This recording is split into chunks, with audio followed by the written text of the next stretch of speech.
the four-step process for handling objections. The process we outline in this segment will give you the ability to deal with any and all customer objections and stalls. This does not mean that a successful transaction will always result. There are times when prospects are just not ready to do business, no matter what you say or do. But by using this process, you will be able to not only unearth the motive for an objection, but also determine if the objection can be overcome and how.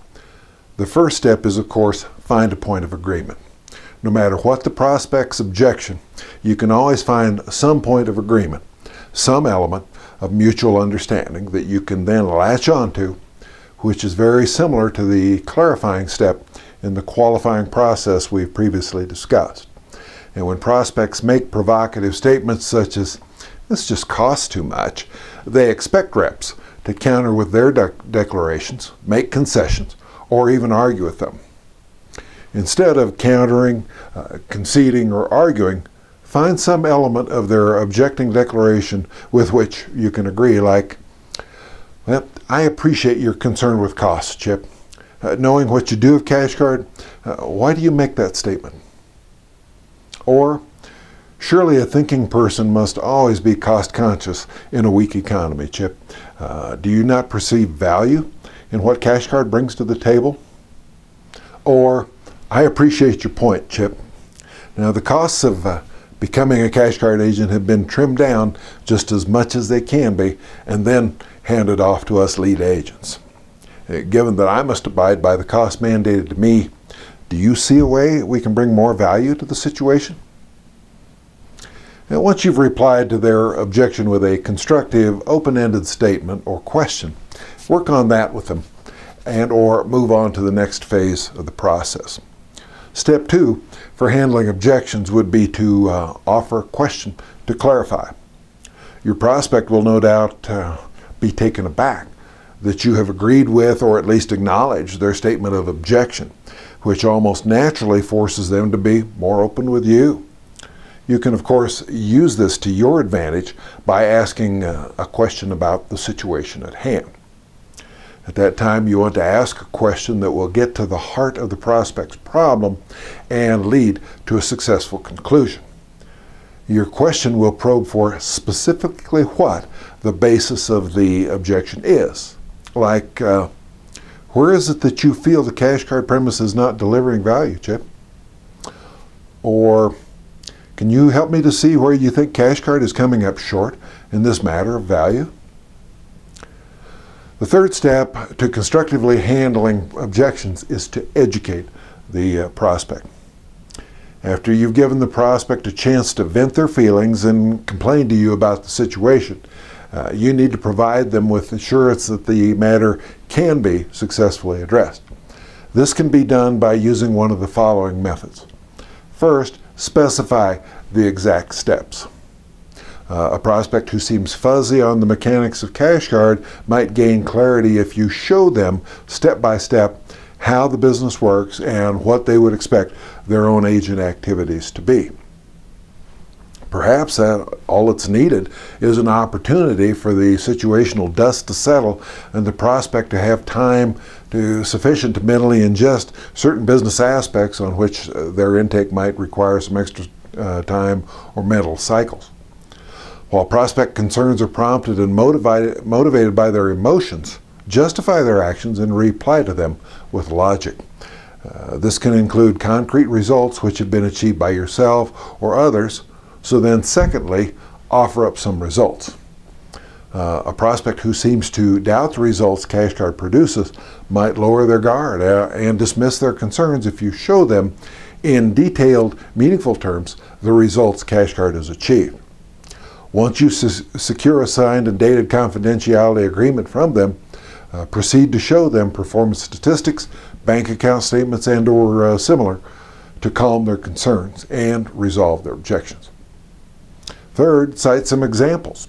There are many prospects who need to see things in order to understand them, and it's human nature, whether it's a graph or a simulated picture of a future outcome. Seeing, as we know, can be and often is believing, especially when dealing with generations X and Y who have become focused on visual stimuli because they have grown up with MTV, video games, and the internet. Another way to provide examples is to share any fitting past experience you or other agents have had which put their objection to rest. Stories, especially regarding professional peers like other agents, are some of the best examples you can use to convince prospects. Fourth, make comparisons.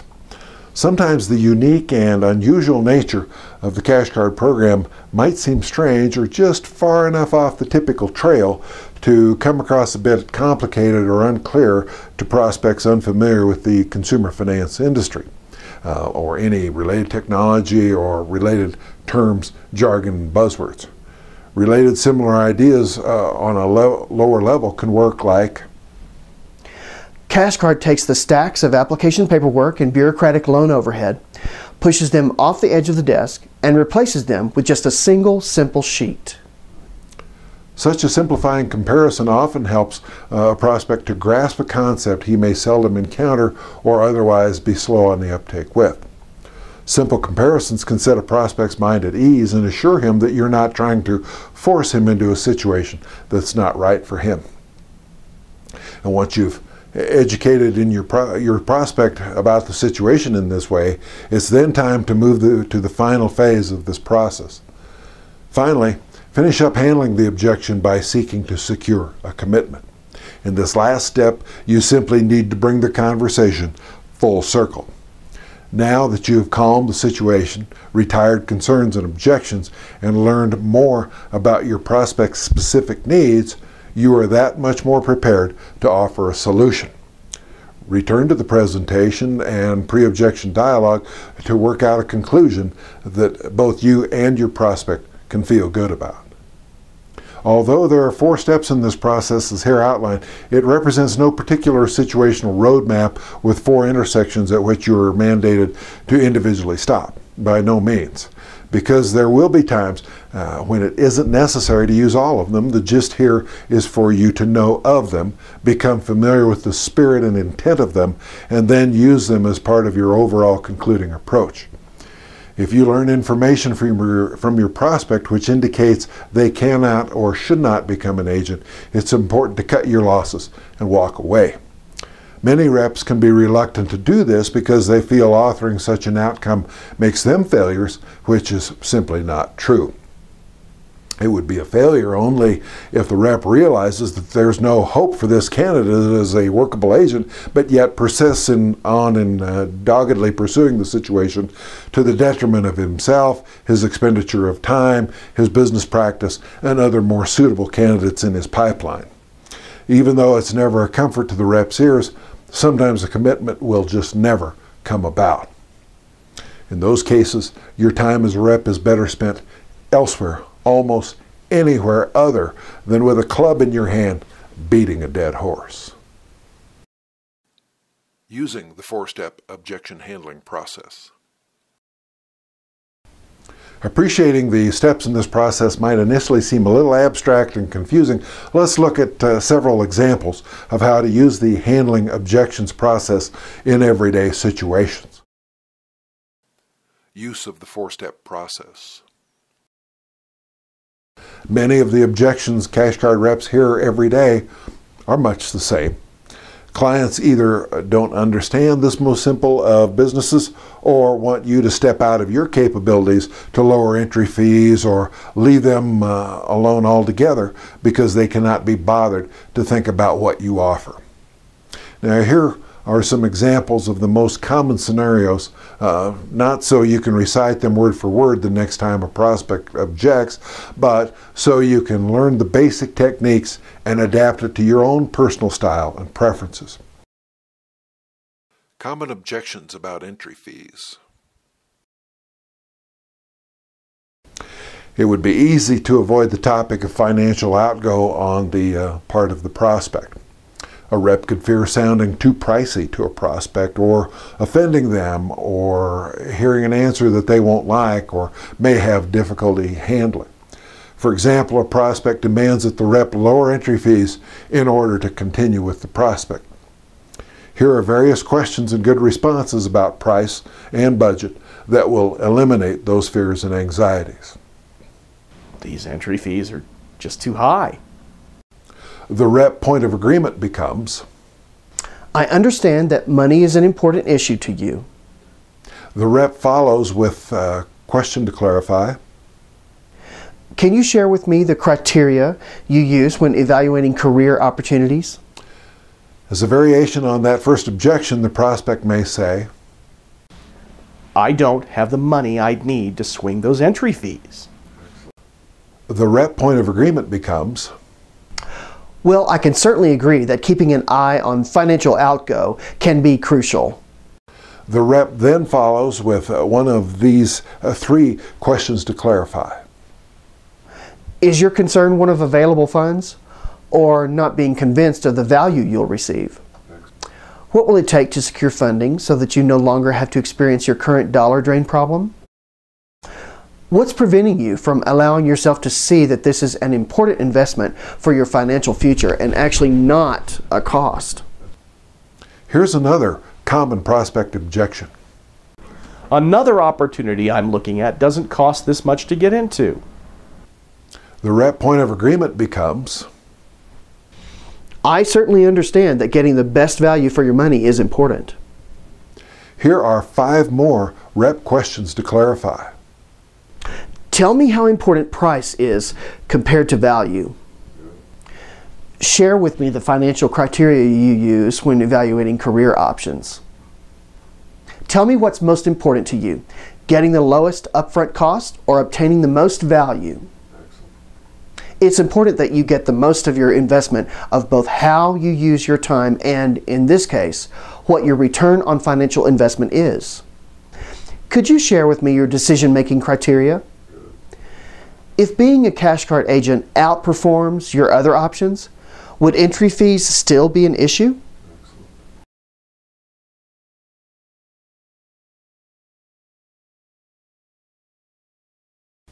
Still more questions to clarify price. So that I can go back to Cash Card and them to NAPCA and try to tailor the right solution, please advise me where you are financially. And give me some ammunition to fire at them regarding the strengths you'll bring to the business and why they should make an exception for you. Or, how low would Cash Card NAPCA need to go for you? or, Well, suppose your financial situation is accommodated. What do you see the next steps to be? or, If we seek to work with you on this, on a 1 to 10 scale, how willing are you then to work with us? general stalling objections.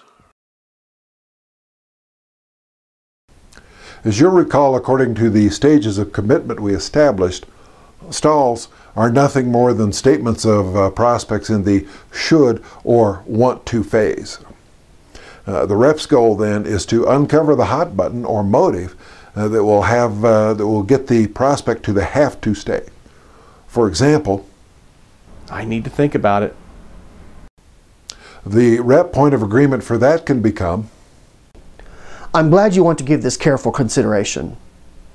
the rep question to clarify becomes, What are some of the things you like about what I've said so far? And what things do you have concerns about? here's another common prospect stall. We have too much going on right now. The rep's point of agreement might then sound like, Making sure your time, energy, and resources are invested wisely is important. the rep's question to clarify and help the prospect around this could then become, What will help you make this a priority? here's another common prospect stall, which sounds time-based. We aren't ready to move forward. I understand your reluctance to make a decision as big as this one. Do you think you could help me understand what's causing your hesitation? Objections are often ambiguous. Get the prospect to be specific and you'll be able to isolate the real concern. You've not been in business locally. Well, that's true. And companies like Microsoft and Facebook didn't have a local presence at one time either. When we do get agents installed, this opportunity may no longer be available, or it may not be as low priced. So are you then waiting for lower entry fees, or just simply hoping the opportunity won't be snatched up by someone else? Another ambiguous stall can sound like, I think I like the job I have. Well, even though job security doesn't really exist these days, a person can sometimes be wise to hang on to the few threads of it they might have. When we first visited, you mentioned certain concerns with your current job. So I understand then that amid this economy which teeters on the brink, you'd rather take your chances with those? Another ambiguous stall, perhaps more whiny, can sound like, You just don't understand where I am, or the pressures being applied against me. In these days of being expected to do more with less, many folks are under serious pressures, often inescapable. I have time right now. Would you like to go over some that we've perhaps failed to factor in? Now, overcoming stalls and objections is at its roots very fundamental and simple. Rather than assuming you know what the prospect is thinking or feeling, or that you already know best, you instead just ask. Once you have quickly crafted a great question, you need only listen to the answer to discover what ails your prospect. After that, you proceed to educate your prospect about how your offer alleviates their pain. Having become then an advising consultant for them, you proceed to work with them in achieving their goals and relieving their pain via your offer. Make objectioning prospects decide. If you get unyielding pushback from your prospect and they seem dead set against proceeding, don't reach for your higher caliber questions. No, instead, bring out a simple one. Oh, so you're no longer interested in continuing? There's nothing of interest left you wish to discuss? Then wait out the silence and the prospect's discomfort, which such a question can deliver to them. Now, if remaining quiet in such a situation makes you feel uncomfortable or unprofessional, try not to let it. Such a question actually serves a number of excellent values, not the least of which is getting your presentation restarted, if presentation restarting is what you want. As a point of reference, consider your relationship with your family doctor. Doctors have always been some of the best answer a question with a question practitioners on the planet. Doctors will often answer a question with a question for the primary reason of getting straight answers from you prior to recommending the best course of treatment.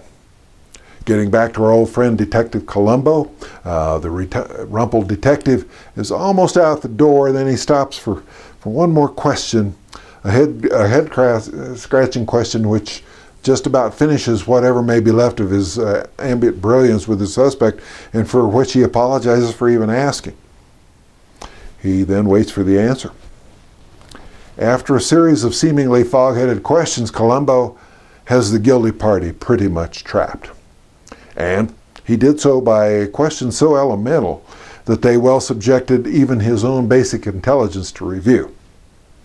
Is it over? Is a classic show-stopping, show-restarting, fog-head-clearing question. Questions like it include, so that's it? And then I guess there's nothing more to discuss?